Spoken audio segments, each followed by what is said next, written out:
이 장마가 계속되고 있죠. 아마 다음 주까지도 계속 이 장마가 이어진다고 하는데 오늘 밤에도 또 폭우 이제 경보가 있습니다. 우리 모든 성도님들 이 장마 기간 동안에도 하나님께서 보호하시고 지켜주심으로 건강을 건강하게 보내며 이럴 때 더 하나님의 크신 은혜들을 경험하고 깊이 새기는 복된 시간이 될 수 있기를 간절히 축원합니다. 이 시간 우리 묵도하심으로 수요 예배를 우리 하나님 앞에 드리도록 하겠습니다. 다 같이 묵도하겠습니다.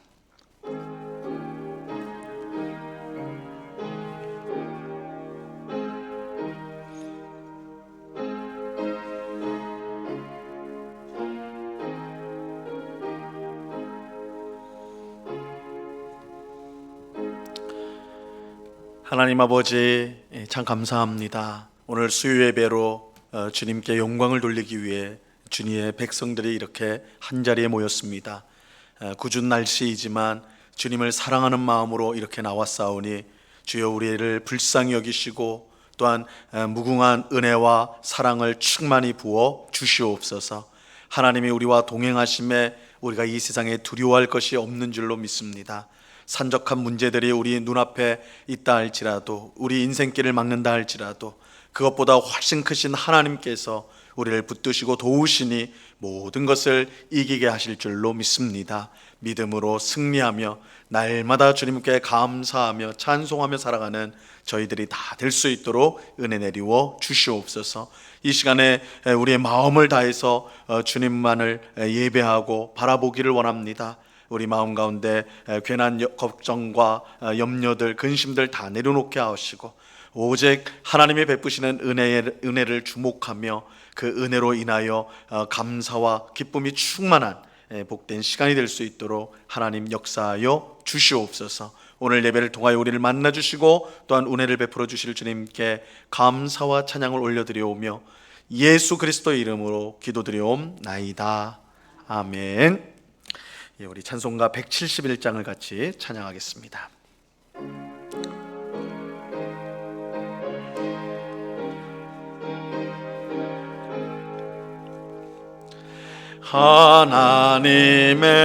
하나님의 독생자 예수 날 위하여 오시었네. 내 모든 죄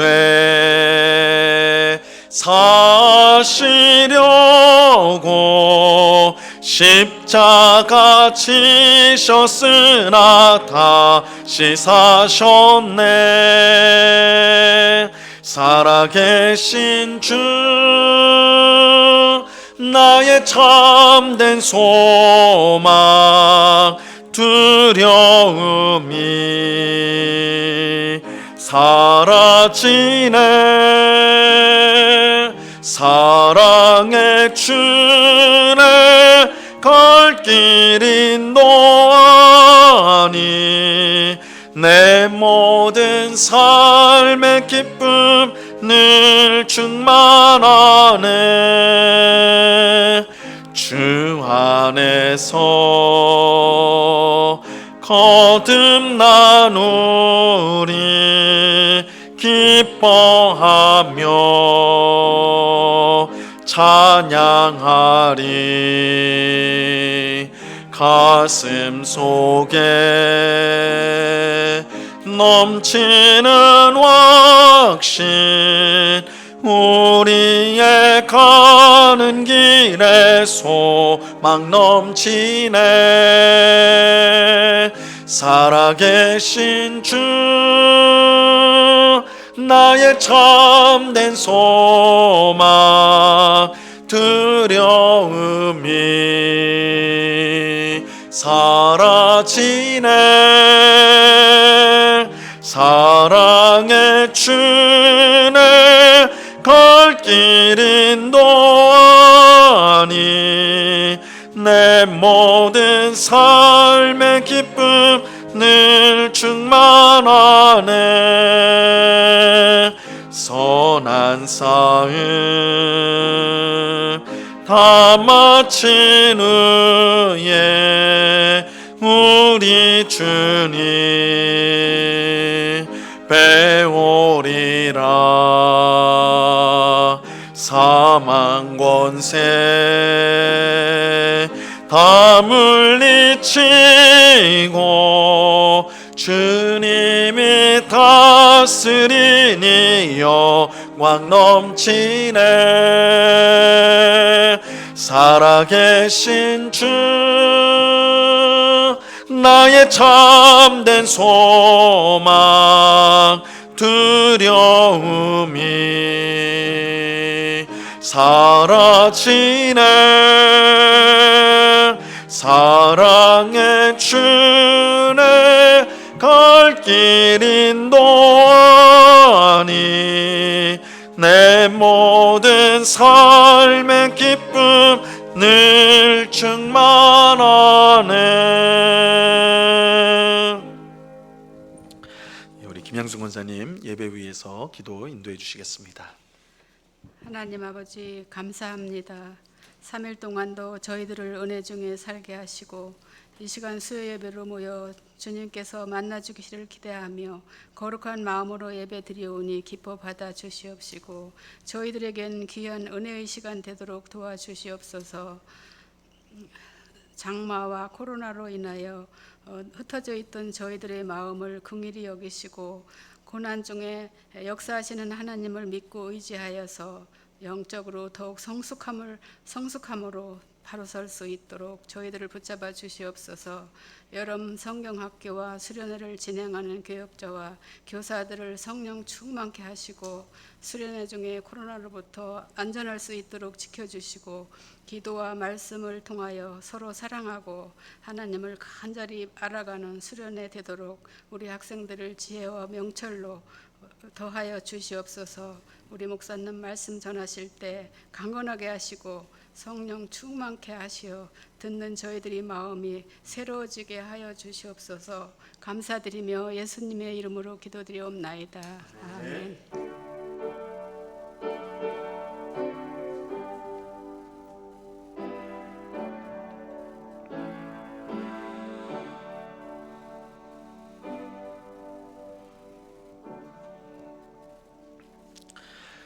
우리 하나님 말씀을 다 같이 보겠습니다. 구약성경 호세아서 10장 9절로 15절까지의 말씀을 우리가 다 같이 보도록 하겠습니다. 호세아서 10장 9절로 15절까지의 말씀입니다.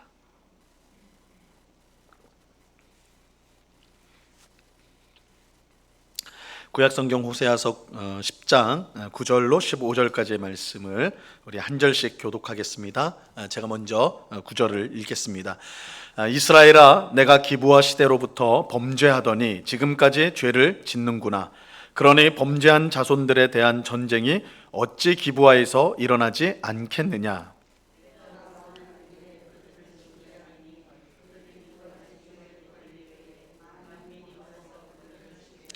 에브라임은 마치 길들인 암소 같아서 곡식 밟기를 좋아하나 내가 그의 아름다운 목에 멍에를 메우고 에브라임 위에 사람을 태우리니 유다가 밭을 갈고 야곱이 흙덩이를 깨뜨리리라.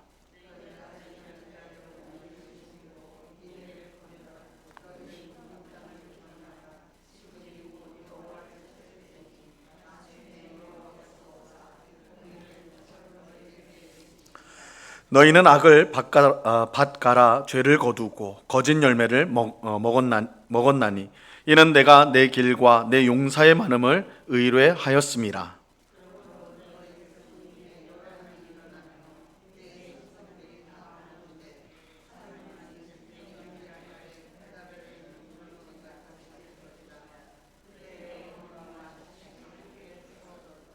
같이 읽겠습니다. 너희의 큰 악으로 말미암아 베델이 이같이 너희에게 행하리니 이스라엘 왕이 새벽에 정령 망하리로다. 아멘. 세상의 일 가운데 가장 정직한 일을 꼽으라고 하면 농사가 아닐까 생각을 해봤어요. 농사하는 일이 참 농사는 정직하다 그러고 생각이 됩니다. 물론 제가 농사를 지어본 적이 없어서 이렇게 이제 확신 있게 말하는 그런데 농사는 참 정직한 일 같아요. 콩 심으면 뭐가 납니까? 콩이 나요, 그죠? 콩을 심었는데 팥이 난다. 이런 경우 절대 없습니다. 이 사과나무에서는 뭐가 나죠?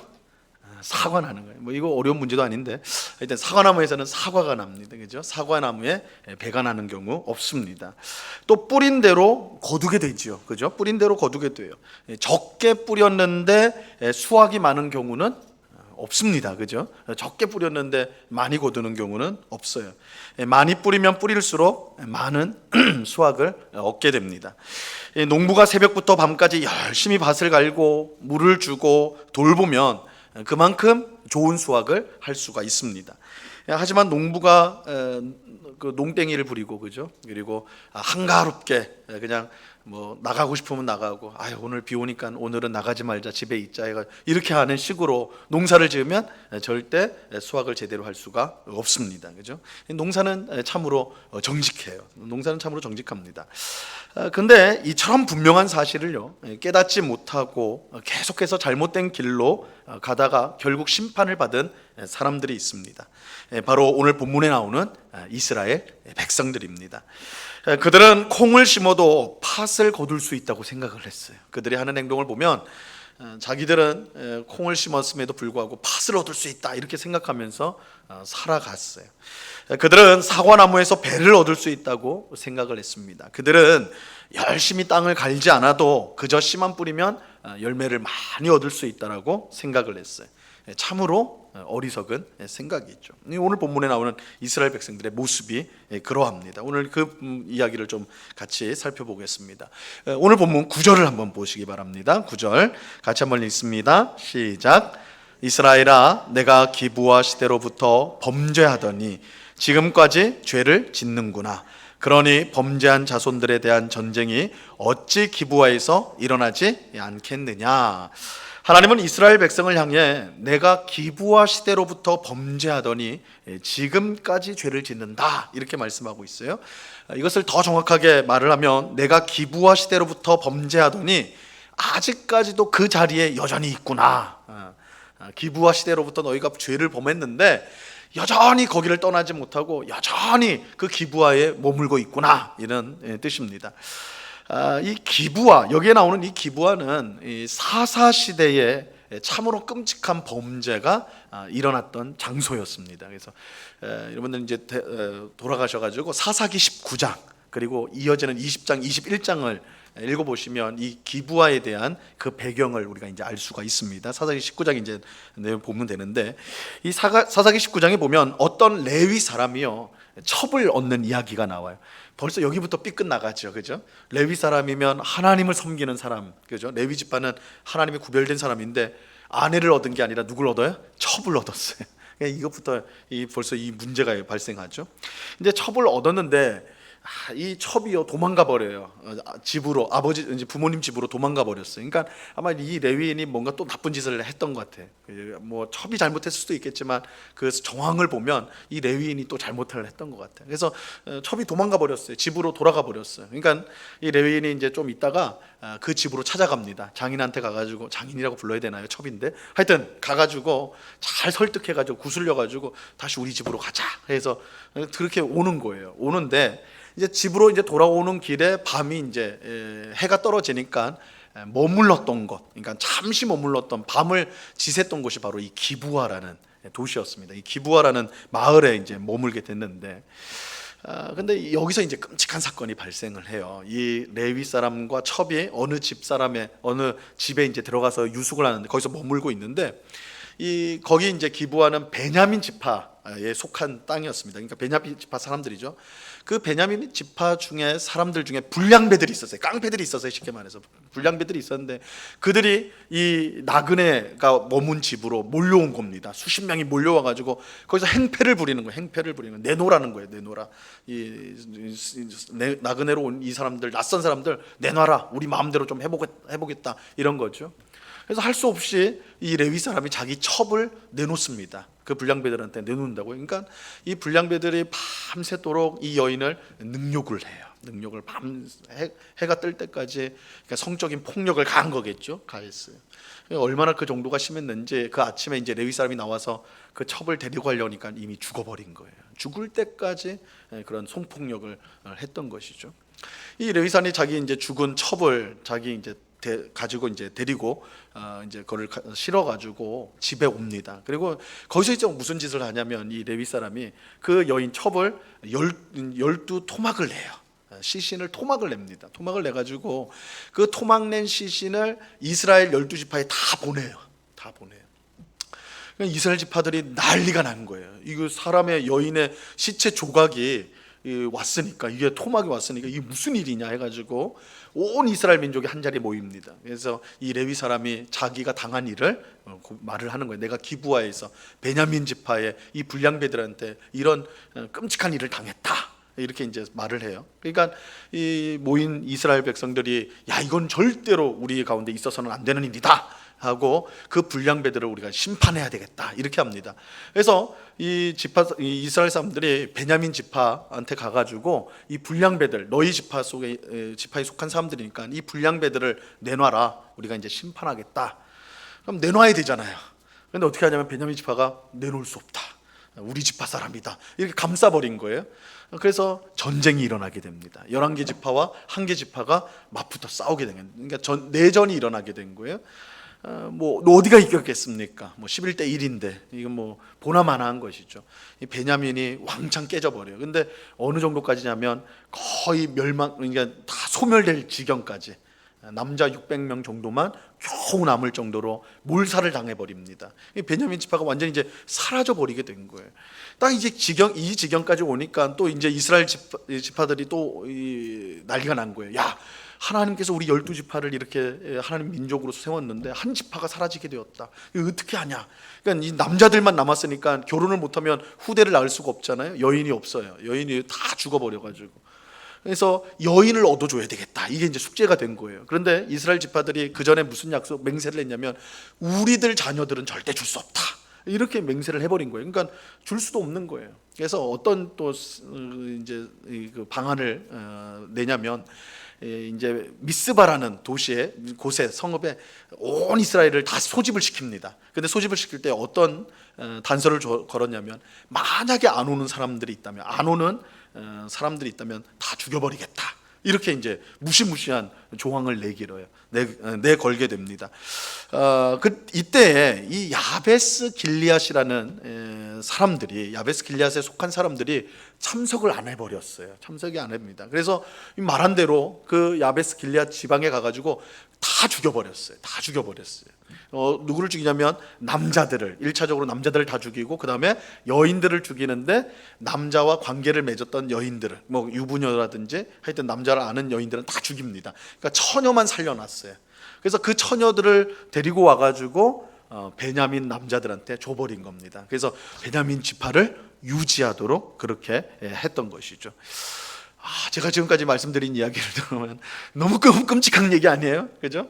너무너무 끔찍한 얘기야. 이거 토막살인 거 한 것만 해도, 이거 뭐 밤새 뭐 능욕한 이 사건만 해도 이게 끔찍한 일인데, 그런 사건에다가 토막을 내고 또 내전이 일어나가지고 한 지파를 완전히 쑥대밭을 만들고, 또 그 쑥대밭 만든 지파를 다시 회복시키기 위해서 또 다른 사람들을 몰살시킨 다음에 처녀들을 데려왔다. 이거 하나만 있어도, 하나만 해도 이거 엄청난 건데, 이런 사건들이 연달아 일어나게 돼버린 거예요. 이 사사기는 이런 이야기를 전하면서 이 사사기 끝을 이렇게 맺습니다. 왜 이런 일이 일어났는가, 그걸 밝히면서 사사기를 끝맺어요. 이 사사기 21장 25절 말씀인데요, 이 말씀을 우리 같이 한번 읽어봅니다. 시작.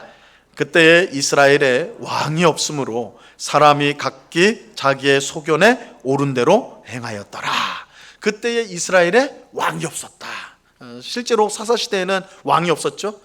이 사사시대는 하나님 보내신 사사가 다스렸고, 이 왕이 없었습니다. 왕은 그 다음 이제 성경인 사무엘상에 가서 백성들이 요구해서 사울 왕 처음으로 세우죠. 어쨌든 이 시대에 왕이 없었어요. 그러니까 왕이 없었으므로 이렇게 이제 나오는 거예요. 그런데 이 왕이 없었다는 것은 단순히 다른 나라처럼 인간 왕이 없다, 이 뜻이 아닙니다. 이 속 깊은 뜻은 사실은 이스라엘은 왕이 있었습니다. 왕이 있었어요. 누굽니까? 하나님이에요. 이스라엘은 언제나 하나님께서 내가 너희의 왕이라고 선언을 했어요. 너희는 내 백성이고 내가 너희의 왕이다. 그러니까 왕이 없으므로, 이 말은 뭐냐면 이스라엘 백성이 하나님을 왕으로 인정하지 않았다는 거예요. 하나님이 우리의 왕인데 이스라엘 백성은 아닙니다. 우리는 왕이 없습니다. 그래서 어떻게 해요? 하나님을 왕으로 모시지 않고 그러니까 자기 소견에 오른 대로 자기가 하고 싶은 대로 했다라는 거예요. 그 결과 이런 일이 기브아에서 이런 일이 발생하게 된 것입니다.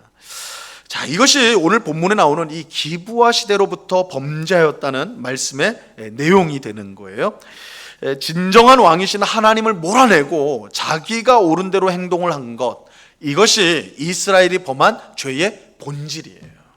죄는 본질.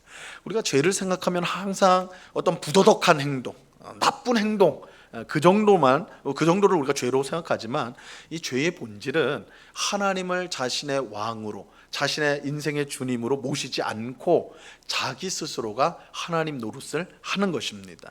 그것이 이 죄의 본질이에요. 죄의 본질. 그런데 이제 중요한 것은 이스라엘 백성이 여전히 어디에 있다고요? 기브아에 서 있다라고 오늘 말씀하는 거예요. 기브아 시대에, 그러니까 사실은 이때로부터 이미 이제 수백 년 전에 있었던 일이거든요. 이 기브아 때 사건은. 그런데 여전히 너희들은 이 기브아에서 떠나지 못하고 그 자리에 머물고 있구나. 지금 그렇게 말씀하고 있는 것입니다. 그래서 하나님은 9절 하반절에 보면, 오늘 본문 9절 하반절에서 보면, 그러니 범죄한 자손들에 대한 전쟁이 어찌 기브아에서 일어나지 않겠느냐, 이렇게 말씀하고 있어요. 왕이신 하나님을 거부하고 자기가 옳은 대로 사는 죄 속에서 여전히 살고 있으니까 너희가 어찌 심판을 피할 수 있겠느냐. 너희가 죄를 범한 그 기브아에서 여전히 너희가 떠나지 않고 그 기브아에 있으니까 너희가 그곳에서 심판을 받는 것이 당연한 것 아니냐, 이렇게 말씀하는 것입니다. 하나님은 반드시 심판하십니다. 10절 말씀을 보세요. 10절 말씀 같이 읽습니다. 시작. 내가 원하는 때에 그들을 징계하리니 그들이 두 가지 죄에 걸릴 때에 만민이 모여서 그들을 치리라. 하나님은요, 죄를 절대 눈 감지 않습니다. 하나님은 회개하는 죄인은 기뻐하시고 용서하시고 구원하기를 기뻐하십니다. 하지만 끝까지 회개하지 않는 죄인은 반드시 심판하십니다. 다만 그 심판의 때는 하나님이 정하시는 거예요. 그 심판의 때는 하나님이 정하세요. 여러분, 우리가 이제 착각해서는 안 되는 사실이 있습니다. 이 죄를 짓고 나서 아무 일도 일어나지 않는다고 해서 죄가 사라진 게 아닙니다. 우리가 어떤 죄를 졌을 때는 그 즉시로는 죄책감이 있고 막 그래가지고 마음이 두근두근거리고 막 두렵기도 하고 그런데 시간이 지나도 아무 일이 일어나지 않으면 이거 그냥 없었던 일처럼, 죄가 사라진 것처럼 그렇게 생각하기가 쉽다고요. 그래서 하나님이 이거를 보지 못했나, 아니면 그냥 지나친 건가, 이렇게 생각할 수 있는데 절대 그렇지 않다는 거예요. 절대 그렇지 않습니다. 다만 심판이 우리가 죄를 졌을 때 즉시로 임하지 않는 것은요, 하나님이 죄를 모르시거나 잊어버리셨기 때문이 아니라 하나님께서 자비하시고 긍휼이 많으셔서 죄인이 돌아오기를 간절히 원하시기 때문에 단지 하나님이 오래 참으시고 기다리시는 것 뿐입니다. 이 베드로후서 3장 9절 말씀에 보면 이렇게 말씀합니다. 주의 약속은 어떤 이들이 더디다고 생각하는 것 같이 더딘 것이 아니라 오직 주께서는 너희를 대하여 오래 참으사 아무도 멸망하지 아니하고 다 회개하기에 이르기를 원하시느니라. 하나님은 죄인이 회개하고 돌아오기를 원하세요. 그래서 즉각 심판하지 않으세요. 즉각 심판. 사실은 우리가 죄를 지으면 그 죄에 대한 값을 즉시로 받는 것이 당연하겠지만 그런 경우가 없는 것은 그 죄가 가볍기 때문이 아니라 하나님이 우리가 회개할 기회를 주기 위해서, 시간을 주기 위해서 바로 심판하지 않는 것입니다. 하지만 하나님이 정하신 때까지 회개하지 않으면 반드시 심판이 임합니다. 그러므로 죄를 지은 후에는 절대 회개를 미뤄서는 안 됩니다. 죄를 지어도 아무 일이 일어나지 않는다고 해서 좋아하면 안 돼요. 야, 이거 지나갔구나, 그렇게 생각하면 절대 안 되는 거예요. 죄를 지어도 당장 무슨 일이 일어나지 않는 것은 죄가 가볍기 때문이 아니라 우리가 먼저 회개하기를 하나님이 원하시기 때문입니다. 이 사실을 우리가 이제 꼭 기억을 해야 된다고. 오늘 본문에 보니까 하나님은 이스라엘 백성이 두 가지 죄에 걸렸다라고 말씀하고 있습니다.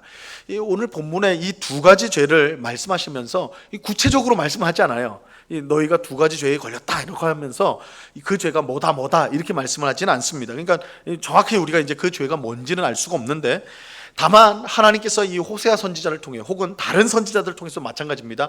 크게 두 가지 죄를 항상 지적하세요. 그러니까 이스라엘 백성들이 걸려있던 죄가 분명한 죄가 두 가지가 있는데, 첫 번째는 우상 숭배의 죄입니다. 이게 종교적인 죄죠. 하나님을 배반하고 우상을 향해 간 거, 이 우상 숭배의 죄가 있고, 또 한 가지는 약자를 괴롭히는 사회적인 불의, 이웃을 괴롭히고 자기의 탐욕을 채우는 그런 불의, 그것을 하나님은 늘 지적을 하세요. 그러니까 이 두 가지 죄에 걸렸다라고 말할 수가 있는 것입니다. 하나님은 이 두 가지 죄를 반드시 심판하겠다고 하시는데, 만민이 모여서 이스라엘 백성을 치게 하겠다 이렇게 말씀합니다. 실제로 이 말씀 그대로 하나님은 북이스라엘을 아수르라는 나라를 통해 멸망을 시키십니다. 그래서 만민을 통해서, 다른 민족을 통해서 멸망을 시키세요. 또 남유다는 누구를 통해서입니까? 바벨론을 통해서 멸망을 시키시죠. 그래서 이 만민을 통해서 너희를 심판하겠다는 이 말씀을 그대로 이루십니다.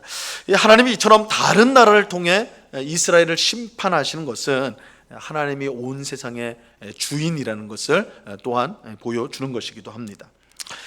근데 하나님께서 지금 이스라엘을 향해서 무서운 심판을 지금 말씀하시지만, 사실 이것은 결코 하나님이 원하는 일은 아니었습니다. 여러분, 우리가 지금 선지서, 특별히 호세아서를 계속 보고 있는데, 계속 사실은 이거 매번 하나님의 심판 이야기가 계속 나오고 있죠. 근데 이거는 항상 이 동전의 양면과 같은 건데, 선지서는 딱 이 동전의 양면처럼 한 면에서는 심판이 계속 선언이 돼요. 너희 그 죄가 너무 깊었기 때문에. 근데 그 동전의 양면 다른 면에는 항상 구원이 따라와요. 구원이 따라와요. 그래서 이 선지서는 어떻게 보면 우리의 죄를 아주 신랄하게 지적하기 때문에 참 아픈 것이기도 하지만, 다른 한 면에서는 은혜가 너무너무 흘러넘쳐요. 하나님은 심판을 선언한 중에도 여전히 회개하고 돌아오기를 원하고, 회개했을 땐 내가 용서하겠다, 너희를 가장 복된 상태로 인도하겠다, 이렇게 이제 약속이 공존하기 때문에 그렇습니다. 그러니까 하나님이 무서운 심판을 이야기할 때도 그것이 실제로 하나님이 원하시는 것이 아니에요. 하나님이 진짜 원하는 것은 이스라엘이 복되기를 바라시는 것입니다. 하나님의 뜻에 순종함으로 하나님이 주시는 은혜와 복을 풍성히 누리는 그런 삶을 하나님의 백성들이 살기를 하나님이 간절히 원하세요. 하나님께서 심판하기 위해서 이스라엘을 자기 백성으로 부르신 것이 아닙니다. 하나님은 복을 주기 위해서 이스라엘을 부르신 거예요. 여러분, 우리 중에 이렇게 이제 불평하는 분들이 있어요. 이렇게 불평하는데, 세상에서 재밌게 잘 살고 있는 나를 하나님이 불러가지고, 그죠? 그냥 부르지 말고 그냥 있으면 내가 재밌게 하여튼 죄도 짓고 하여튼 놀면서 하여튼 내가 살 텐데, 하나님이 불러가지고 코가 꿰가지고 이거 제대로 놀지도 못하고 재밌게 살지도 못하고 이게 이렇게 살고 있습니다. 그죠? 또 이렇게 힘들게 살게 하려면 왜 나를 불렀나? 차라리 부르지 말면 그냥 내가 그냥 막 살 텐데, 이렇게 힘든 삶을 살게 하려고 하나님 왜 나를 부르셨습니까? 이렇게 이제 불평하는 분들이 있어요. 하지만 이런 불평은 사실은 완전한 착각에 불과해요. 왜냐하면 하나님은 누구보다도 우리가 복되기를 원하시기 때문입니다. 예레미야서 29장 11절 말씀에 보면요, 우리를 향한 하나님의 마음이 잘 나타나 있습니다. 우리 한번 그 말씀 같이 읽습니다. 시작. 여호와의 말씀이니라. 너희를 향한 나의 생각을 내가 아나니 평안이요 재앙이 아니니라. 너희에게 미래와 희망을 주는 것이니라. 우리를 향한 하나님의 분명한 뜻이 여기에 있어요. 그죠? 하나님은 우리가 망하기를 원치 않으세요. 평안이라고 말씀하세요. 재앙이 아니라 평안이다. 너희의 미래와 희망을 주는 것이 하나님의 뜻이다. 분명히 말씀하고 있어요. 하나님은 이스라엘을 복되게 하기 위해 부르셨습니다. 자, 오늘 본문 11절 말씀 보세요. 11절 같이 읽습니다. 시작. 에브라임은 마치 길들인 암소 같아서 곡식 밟기를 좋아하나 내가 그의 아름다운 목에 멍에를 메우고 에브라임 위에 사람을 태우리니 유다가 밭을 갈고 야곱이 흙덩이를 깨뜨리리라. 여기서 이제 에브라임은 항상 이 북이스라엘 백성을 말하는 겁니다. 북이스라엘 백성들을 길들인 암소다 이렇게 말씀합니다. 하나님께서 그 목에 멍에를 메우겠다, 멍에를 메우고 농사를 짓겠다 이렇게 말씀하고 있어요.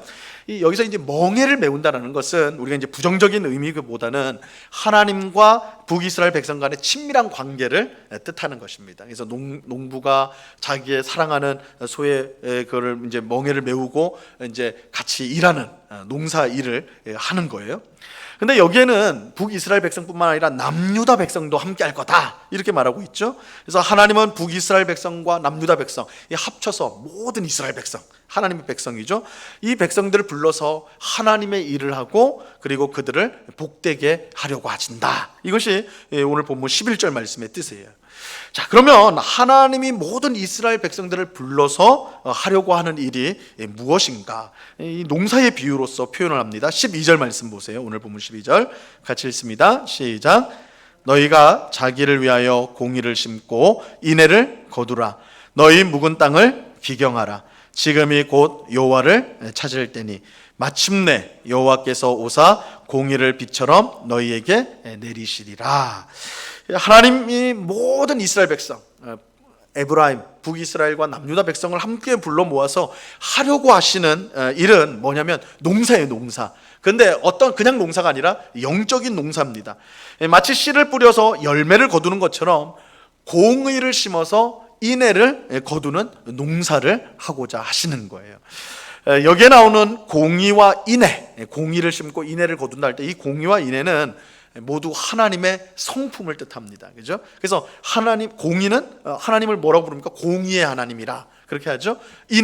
인애는 우리식으로 하면 사랑, 인자 이렇게 이제 표현이 될 텐데 하나님은 인애의 하나님, 그죠? 인자하신 하나님, 사랑의 하나님이라고 성경이 말하잖아요. 이게 하나님의 성품이에요.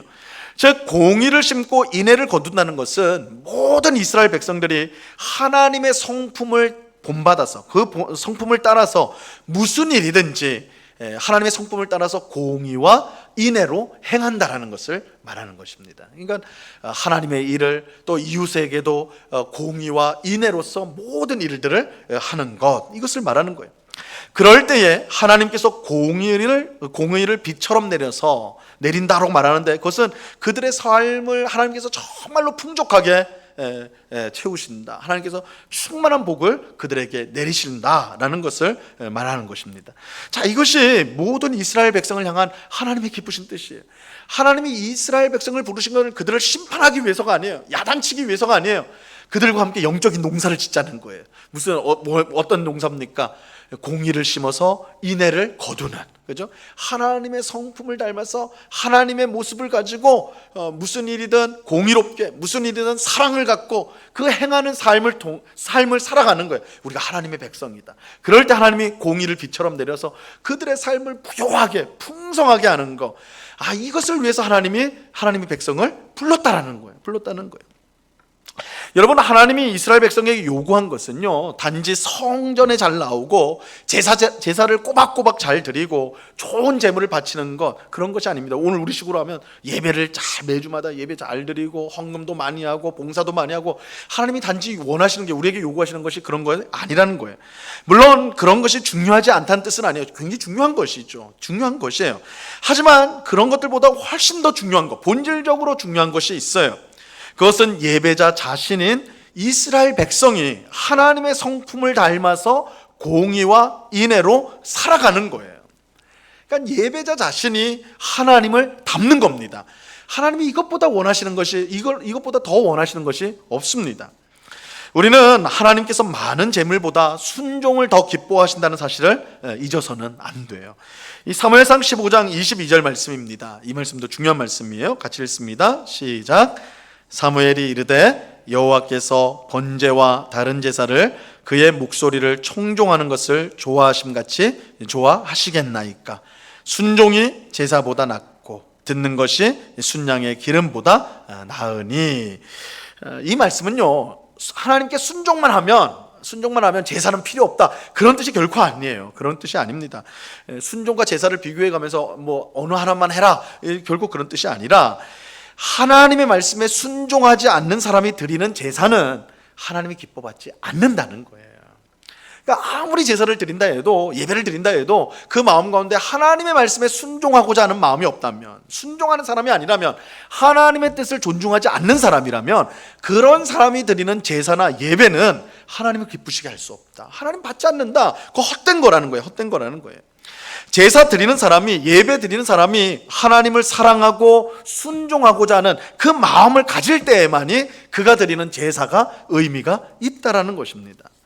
하나님은 무엇보다 이스라엘 백성이 공의를 심고 인자를 거두기를 바라셨어요. 그러니까 그들이 이 성전에 와가지고, 성전에 와서 제사 드리는 그 모습만, 다 하나님 그 모습만 본다는 게 아니에요.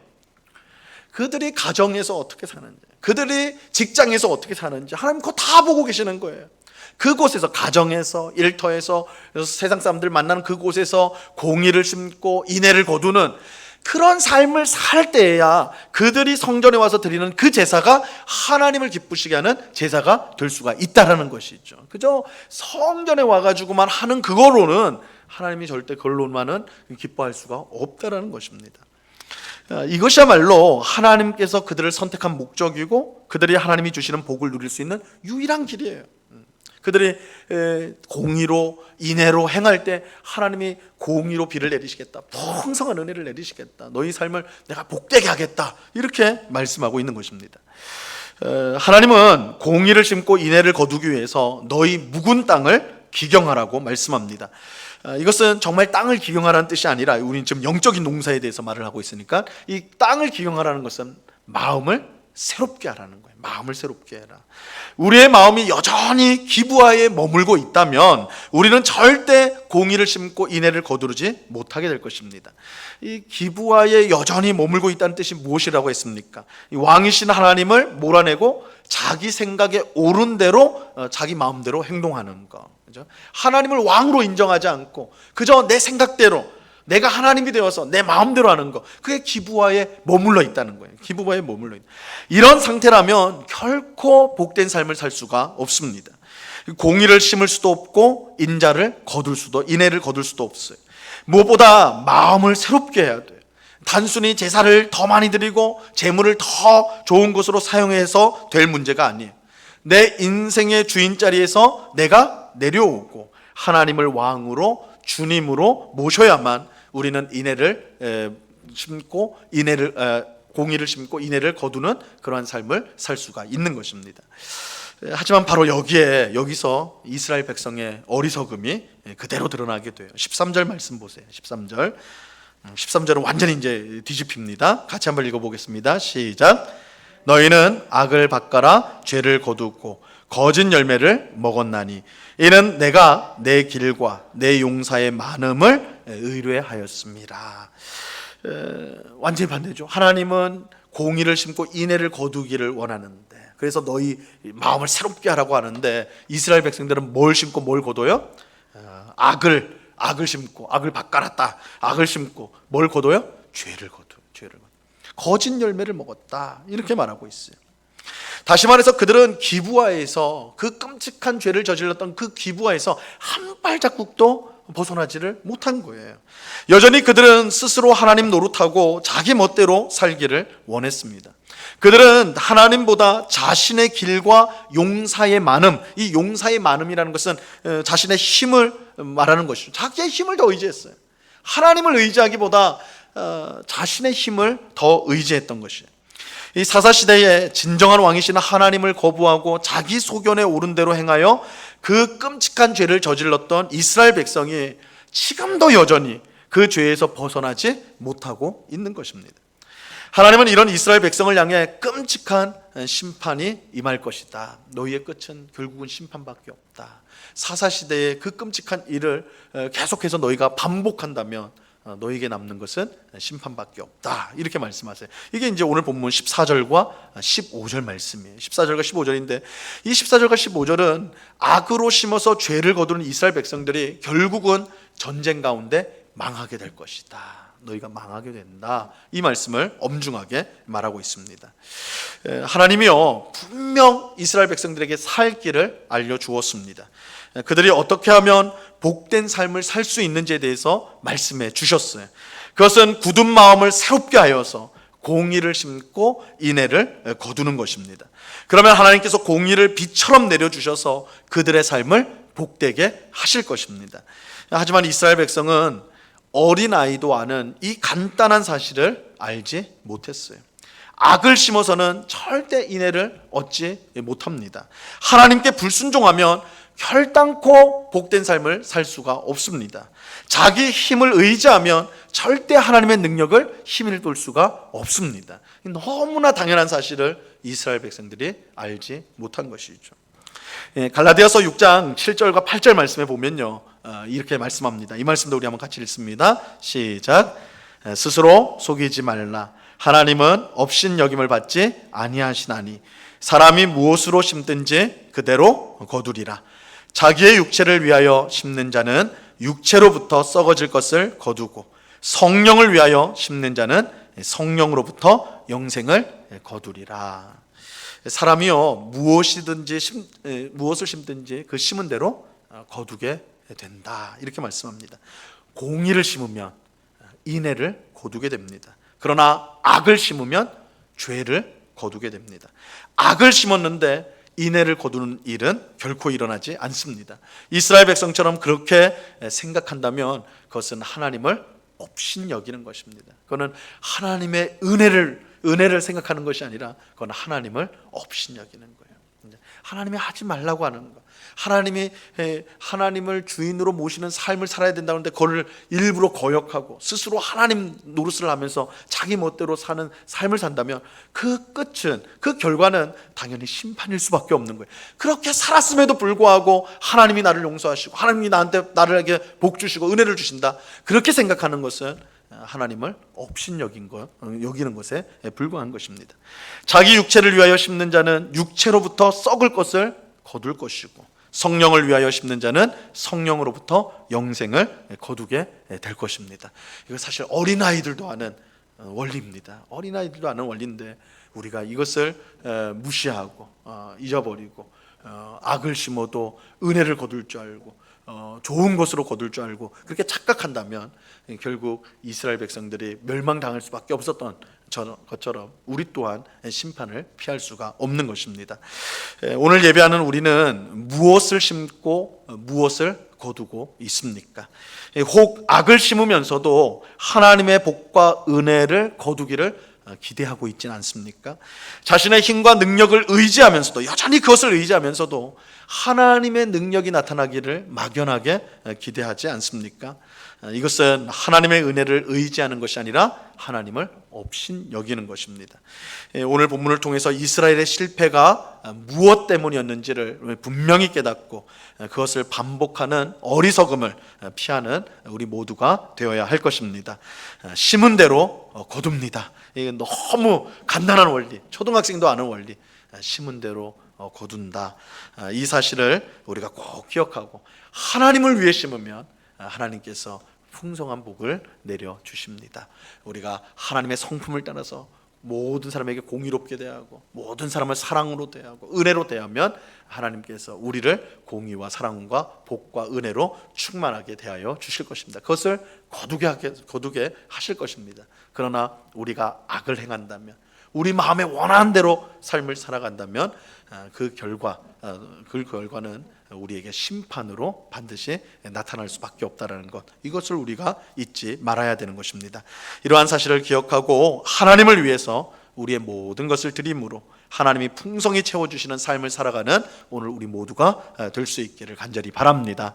그런 은혜가 우리 모두에게 충만히 임하기를 우리 주님의 이름으로 간절히 축원합니다. 기도하겠습니다. 하나님 아버지, 감사합니다. 하나님께서 이스라엘 백성을 부르신 것, 오늘 우리들을 부르신 것은 심판하기 위해서, 혼내기 위해서가 아니라 정말 우리가 이 땅 가운데 하나님이 주시는 풍성한 복을 누리며 이 땅을 복되게 살아가기 위해서입니다. 그러기 위해서 우리가 반드시 해야 될 것은 하나님의 성품을 따라 공의를 심고 인애를 거두는 것입니다. 마음을 늘 새롭게 하여서 하나님을 찾고 구할 때에 하나님은 공의를 비처럼 내려주시고 우리의 삶 가운데 풍성한 복을 내리워 주실 것입니다. 그런데 어린아이도 아는 이 간단한 원리를 우리가 착각하여서 우리는 악을 심고도 선을 거두려고 하고, 악을 심고 죄를 심고도 하나님으로부터 복된 것을 얻으려고 하는 그런 어리석고 미련한 생각을 떨치지 못할 때가 있습니다. 오늘 말씀을 우리 마음속에 잘 새겨서 하나님을 업신여기지 않게 하시고, 하나님을 위하여 심음으로 말미암아 하나님으로부터 주어지는 풍성한 것을 받는 복된 주의 백성들이 다 될 수 있도록 주님 주장하여 주시옵소서. 아버지 하나님, 그저 우리 껍데기로만 하나님을 섬기는 것을 결코 원치 아니하시고 우리의 삶 가운데 정말 하나님을 닮은 모습이 드러나기를 원하시는 하나님, 이 사실을 우리가 마음속에 분명히 새기고 날마다 우리의 삶 가운데 정말 하나님의 모습을 본받아 사랑을 행하고 공의를 행하고 인애를 행하는, 그러므로 풍성한 열매를 맺는 저희가 다 될 수 있도록 주장하여 주시옵소서. 감사와 찬양을 주께 드려오며 예수 그리스도 이름으로 기도드려옵나이다. 아멘. 우리 찬송가 263장을 같이 찬양하도록 하겠습니다.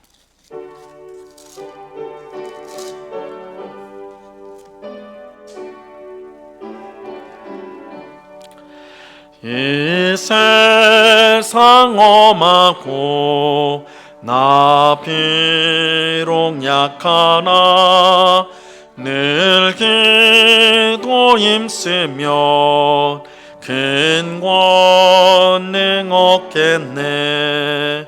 주의 은혜로 대속받아서 피와 같이 붉은 죄는 같이 이겠네. 주님의 권능은 한없이 크오니 돌 같은 내 마음 곧 녹여주소서. 주의 은혜로 대속받아서 피와 같이 붉은 죄는 같이 이겠네. 내 마음이 약하여 늘 넘어지오니 주 예수 임주사 굳세게 하소서. 주의 은혜로 대속받아서 피와 같이 붉은 죄는 같이 이겠네.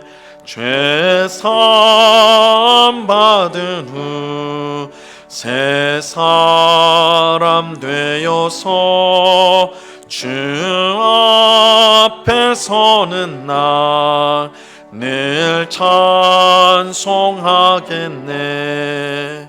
주의 은혜로 대속받아서 피와 같이 붉은 죄는 같이 이겠네. 아멘. 교회 소식을 전하도록 하겠습니다. 주보 뒷면을 참고해 주시기 바랍니다.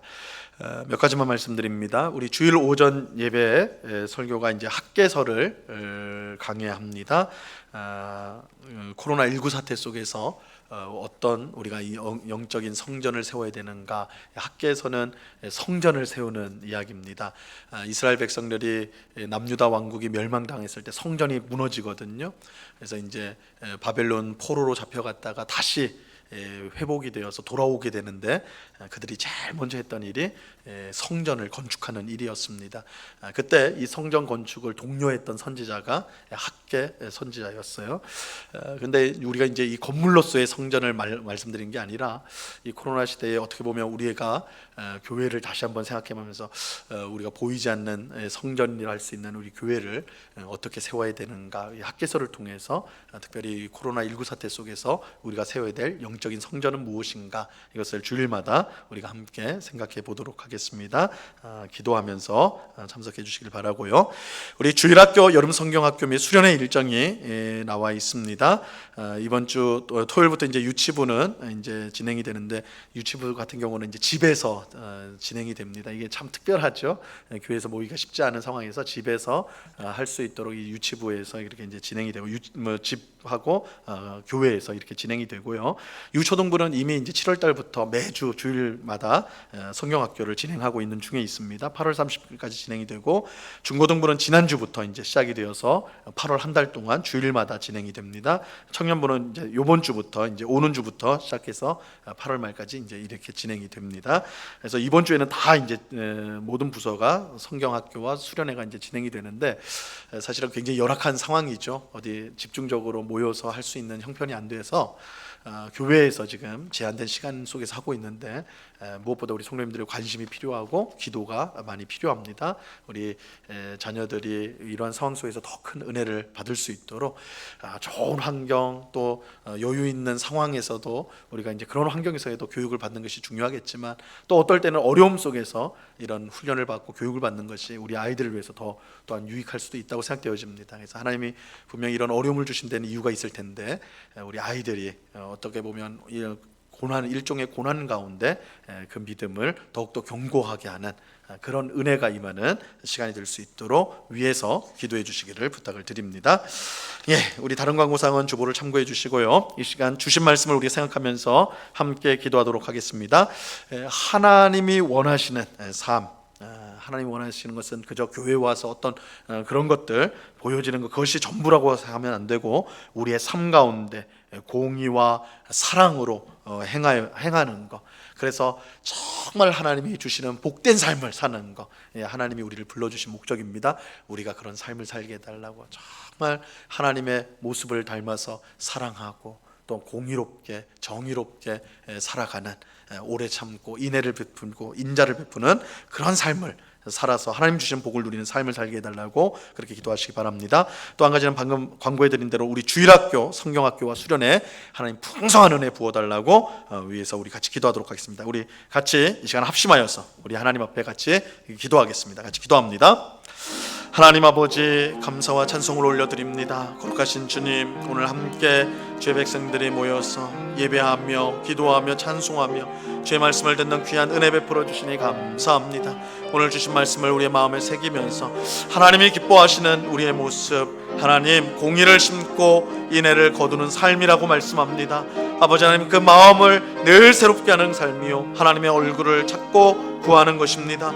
아버지 하나님, 오늘 말씀을 우리 마음속에 잘 새겨서 아버지 하나님, 이스라엘 백성들처럼 헛된 생각, 어리석음에 빠지지 않게 하시고 하나님의 것을 구하며 하나님의 것을 심어서 하나님의 것을 얻는, 하나님 거두는 복된 삶을 살아갈 수 있도록 도와주시옵소서. 주님께 우리의 것을 드릴 때 하나님 풍성한 것으로 넘치게 하여 주시는 그 하나님 아버지, 이 영적인 원리를 따라 하나님 앞에서 살아가는 저희들 다 될 수 있도록 은혜를 베풀어 주시옵소서. 우리 마음 가운데 하나님 아버지 헛된 공허하고 어리석은 생각들 버릴 수 있도록 도와주시고, 성령으로 심어 영생을 얻는 하나님 귀한 삶을 살 수 있도록 주장하여 주시옵소서. 아버지 하나님, 유치부, 유초등부, 중고등부, 청년부에 이르기까지 여름 성경학교와 수련회가 진행되고 있고 진행이 됩니다. 아버지 하나님, 귀한 은혜 베풀어 주시옵소서. 고난 가운데 베풀어 주신 하나님의 은혜를 경험할 수 있는 복된 시간이 될 수 있도록 역사하여 주시옵소서. 귀한 은혜를 베풀어 주소서. 아버지 하나님, 우리 모든 교육자들 붙잡아 주시고 우리 교사들을 붙잡아 주셔서 저들의 헌신과 수고를 귀히 사용하여 주시고 하나님의 풍성한 은혜가 넘치는 복된 시간 될 수 있도록 하나님 도와주시고 은혜를 베풀어 주시옵소서. 필요한 모든 것들이 하나님의 은혜 가운데 채워지는 시간 될 수 있도록 주장하여 주시옵소서. 주님 감사합니다. 도와주시옵소서. 은혜를 베풀어 주시옵소서. 하나님 아버지, 우리 모두가 하나님을 닮아서 공의를 행하고 인애를 거두는 정말 하나님의 뜻에 순종하는 삶을 삶으로 하나님이 주시는 풍성한 복을 누리며 살아가는 저희가 되게 하여 주시옵소서. 육체를 위하여 심으면 사망을 거둘 것이겠지만 하나님을 위하여 심으면, 성령을 따라 심으면 영생을 얻을 것이라 말씀하신 이 간단하고 자명한 이 원리를 붙잡고 하나님을 위해 우리의 것을 늘 귀하게 드리는, 그러므로 하나님이 더 풍성하게 채워주시는 삶을 살아가는 저희 모두가 되도록 주장하여 주시옵소서. 아버지 하나님, 이 긴 장마 기간 동안에 간간히 폭우가 내려서 하나님 많은 피해가 있음을 우리가 뉴스를 통해 전해 듣게 됩니다. 하나님, 우리를 불쌍히 여겨주셔서 아버지 하나님, 우리가 과학이 발달하고 많은 것들을 지금 우리가 얻었다 하나 이처럼 비가 조금만 많이 와도 무기력한 우리들입니다. 겸손히 하나님 앞에 엎드리는 저희들 되게 하시고 아버지 하나님, 저희들 불쌍히 여기사 더 이상 피해가 나지 않도록 하나님 긍휼을 베풀어 주시기를 간절히 원합니다. 아버지 하나님, 특별히 우리 성도들 가운데 육신의 연약함과 고통 가운데 힘들어하는 우리 많은 성도들 있는데 하나님 꼭 기억하여 주옵시고 아버지는 병원에서 치료를 받고 수술을 받고 또한 여러 가지 또한 재활을 하는 그 모든 과정 가운데 함께하여 주셔서 그 몸이 온전히 소생되어지게 하시고 하나님이 주신 건강을 가지고 더욱더 힘있게 주님을 섬기는 아름다운 역사가 있을 수 있도록 하나님이여 주장하여 주시옵소서. 아버지 하나님, 이 시간 여러 가지 걱정과 근심을 가지고 주님 앞에 나온 주의 백성이 있다면 하나님이 우리의 해결자가 되심을 우리가 분명히 믿을 수 있도록 도와주시옵소서. 하나님을 의지함으로 근심을 떨치게 하옵시고 하나님 아버지, 매일매일 하나님이 주시는 소망을 가지고 기쁨으로 살아갈 수 있도록 주님 도와 주시옵소서. 언제나 우리와 함께 하시는 주님께 감사와 찬양을 올려드려오며 예수 그리스도 이름으로 기도드리옵나이다. 아멘. 하늘에 계신 우리 아버지여, 이름이 거룩히 여김을 받으시오며 나라에 임하옵시며 뜻이 하늘에서 이룬 것 같이 땅에서도 이루어지이다. 오늘날 우리에게 일용할 양식을 주옵시고 우리가 우리에게 죄 지은 자를 사하여 준 것 같이 우리 죄를 사하여 주옵시고 들게 하지 마옵시고 다만 악에서 구하옵소서. 대개 나라와 권세와 영광이 아버지께 영원히 있사옵나이다. 아멘.